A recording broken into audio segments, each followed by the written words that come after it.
Welcome back to Behind the Welcome Sign. This is what I call the second coming, a set of choices, conflicts, and frustrations that pushed everything closer to another breaking point. Let's start with the bylaws, the ones that hadn't been updated since the 1970s or 80s. If you listen to the old timers, you'd hear stories about a pot machine filled with beer and how the firehouse was their escape from their wives. Basically a good old boys club. Fun for them maybe, but that era is long gone. Modern fire departments have standards, laws, and liabilities, so that's where I started, the bylaws. One of the first readings really sticks out to me, and it was the rule on alcohol. For me, it was common sense, really. If you've been drinking, don't come to a fire call. Don't put your crew in a position where they have to carry you out. But that was met with resistance.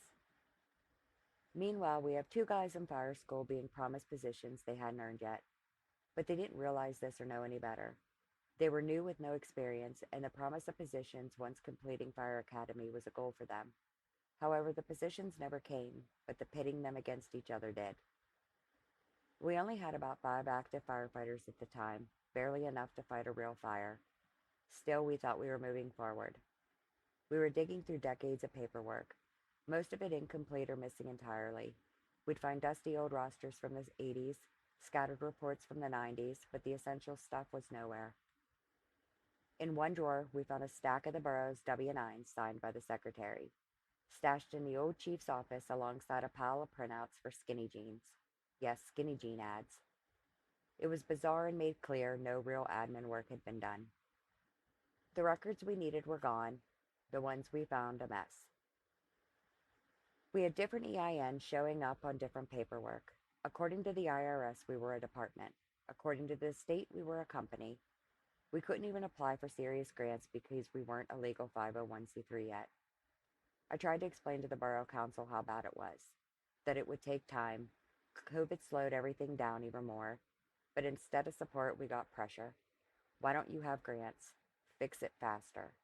Well, we couldn't, so we fundraised like hell to make up for it. One council member used to be in the fire department. His records were the only ones that were perfect. If others had followed that standard, maybe we wouldn't be cleaning up this disaster. And every time someone left, more damage was done. Passwords would be withheld, access blocked, emails and logins are held hostage.